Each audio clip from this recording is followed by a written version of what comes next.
And welcome back to our 2011 mayoral debate on KnoxPages.com. We want to take a moment here and thank our sponsors who support an open dialogue with public officials and those aspiring to be: WS Hog Insurance, A Plus Auto Brokers, Wise Choice Propane in Mount Vernon and Utica, the Gold Exchange at Mount Vernon Coin and Collectibles, Fit Body Boot Camp, and Doctors Jim Swetlick and Jake Overholt at Health Source Chiropractic and Rehab in Mount Vernon. With us are the candidates for Mount Vernon Mayor. We have incumbent Mayor, Democrat Richard Mavis, and we have Jay Manners, who is the Republican challenger. Now we get into the tough questions, gentlemen, and each of you are going to get some. Jay, you are a private businessman. You own Ohio Rental, which used to be Taylor Rental. You were sued by a gentleman named Joe Hollish, who was the owner of Taylor Rental, and a judgment was rendered against you. And while I recognize that it's in the appeals court right now, a local judge did determine that he thought you were responsible for paying that money. So why shouldn't voters be concerned about this, or should they? Or does this say anything about you and your handling of finances? Well, this is a good question, and people should wonder. It is business, and with business you have contracts. And when you have contracts, you have disputes, and you have a great court system that gets to look at those contracts and decide which way they feel they should be gone. If you've ever had a car accident and you've tried to debate with your insurance agent on what you believe the insurance policy said and what they say they believe it said, sometimes it's not the same. That's really what we're dealing with. We have no problem settling. There's a lot more circumstances behind the scenes that aren't revealed, and we just believe that what has occurred is not our responsibility. We will ultimately decide with the courts and do whatever they tell us to do, and we will settle this. But when you have a dispute, you just don't roll over because somebody feels like they should say you owe them. I think that if you believe what you believe, you need to stand up for that and listen to the courts make their decision. Mayor Mavis, you were in the retail business for a good number of years. Is this something that you feel that the voters should be concerned about with respect to your opponent? You know, all those years that I was in the retail business, I always tried to keep my politics, being a Democrat in a pretty much conservative community. I didn't put any Mavis for commissioner signs in my window. About everybody knew that I was the same Mavis that ran the store as I was commissioner. But I think politics and business are difficult to separate. I think business experience is good. You bought and sold goods, you had collections to do, you had payments to make, you had people to hire and fire, and so all that is probably part of an experience that makes you a better leader, a better politician in your community. I think it is difficult to separate the two. I mean, Jay has a business out there, he's been in it for a while. He has to do the things that he feels take him in the right direction. If I were running my business, I would find it difficult to separate the two, and you have to address that. People come to you as in a political arena and ask you, how come you were late paying your bill, or how come you bought this, or how come you didn't replace that. Sometimes you have to answer that. It's part of your overall lifestyle, and so I guess if that's the question, I think it's difficult to separate them.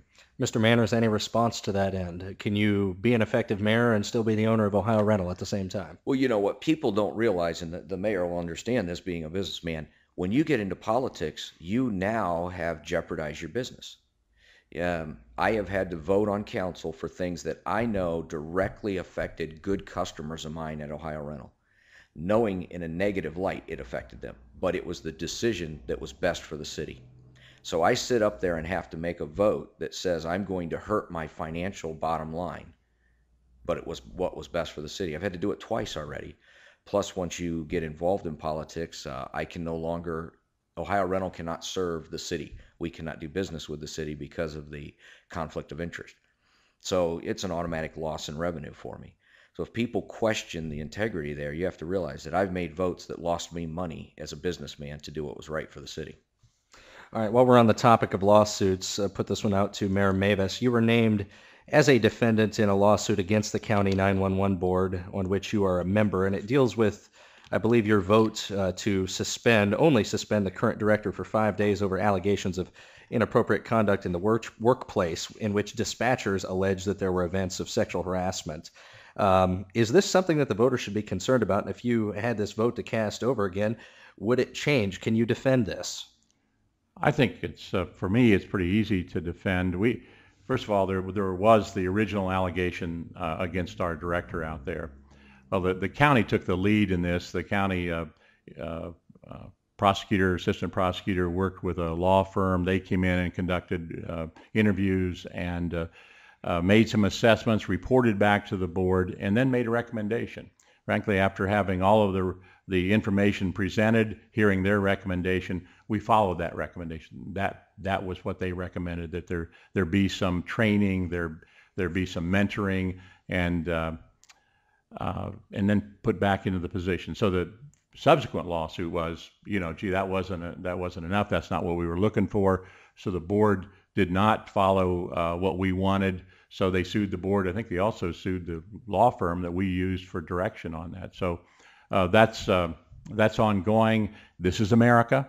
You can appeal things. You can sue things. Jay talked about one earlier. The Hollishes must think they have something there, but it's their right to do that. These people are very vital to our 911 emergency response system. They have a problem. There has been some changes in the leadership out there as far as the directorship since that happened, but I think the lawsuit goes on. I guess that I must say that I believe that is, this is the American right. If they thought we did something wrong, then if they bring forth evidence to indicate that, then that's the way it is. Frankly, I think we had the information. I think we had competent people who investigated it. I think we made the right decision. Mr. Manners, anything you would like to add while we are on this topic? I to be honest, and when you deal with stuff like this and there's lawsuits in courts, I'm not privileged to sit in those hearings. I haven't heard the stuff that the mayor has been told, so I understand that. I'm okay with what his decision was made because he was given the information. I would like to point out that there's one thing that I heard, and it repeats, and it bothers me. I want people to hear this, that city government and any government or business, we all look for attorneys for advice. The mayor mentioned a law firm. And you hear that advice. The hardest thing that you're going to do as a leader is to listen to your legal counsel, and you still have to make that hard decision. And I think that as a leader, you make that hard decision based on what's best for the community. And sometimes that means you'll go against your legal counsel. But that is something that, I want citizens to hear. Whenever you hear city leaders, they rely heavily on legal counsel. And so you want to understand they still have to make that decision at the end. And it's important that you have good leadership to make those decisions that are hard. 1 minute to respond on the topic. Do you feel you had adequate information from the investigator/attorney to make a sound vote in that case? I think well, yes. I mean, it's not I think the information, or feel the information that was presented back to us was achieved through a pretty systematic investigation, interview system. So without question, the information that I was presented seemed to be adequate. All right, we're going to put this next question out to Mr. Manners. You have been quite vocal about personnel issues with city workers, even going as far to say at one point that you'd be willing to look at privatizing certain city departments if necessary to fix what you see as problems. Did you really mean that? Do you still feel that way? Well, it was part of a bigger statement, and that statement was, and I've made this before, is that I believe in business that you need to plan for the absolute best and the absolute worst. That being said, I would want to plan if tomorrow Coca-Cola decided to open their main factory up here and bottle here, that the city would have huge revenue coming in. Do we have a plan on where to send that and how to spend it? That's big. The other thing that we have is what happens if we have two major companies pull out of here tomorrow and half of our revenue is gone? Do we have a plan to handle that? And one of the ways that I would implement or look at that plan is I would go to each department head with that question and say, you're going to lose 50% of your revenue. How would you handle it? And it's interesting because when you give it to them to answer, that's they look at things, maybe this area over here that we have, maybe we drop that off and privatize it, because it's not really, we don't really necessarily have to have that in our city coffers. Or do we all take a pay cut and look at keeping everyone employed? I mean, these are tough decisions, but it's much better to have this conversation before the event occurs than it is to have it after it's occurred, because then everyone is pretty upset, pretty tight. I have it with my own employees. We talk about it. You know, when things got tough, we already had an employee that was willing to be laid off ahead of the other people that had more seniority or less seniority than him. So we had that conversation. And so when the economy went tight and I had to lay somebody off in the winter, we already had it planned. Everyone else felt comfortable with the plan that was going into place, and the gentleman that got laid off was okay with that because he had means to take care of himself. All right, the word privatization is somewhat of a bad word in certain circles, Mayor Mavis, and for your opponent to have made the comment that he would look at, if possible in certain areas, privatizing, how does that sit with you? What is your response? See, I've been around 20 in the county and almost 16 years, 36 years. So I've had the opportunity to talk to a lot of communities that have privatized, sheriff's departments, police departments, some of their utilities. And I think you always look at that as a as a possibility. But I'll tell you what keeps coming back to me is responsibility. Mayor gets elected, the mayor answers to the people. If there's a private company out there running that, they complain to the mayor, but they go to that private company. They don't always get the response or able to give the response they'd like. I think that you look at, I don't think there's anything wrong with looking at privatizing. In my opinion, governments that have done that have had some success here, some success there, and not success others.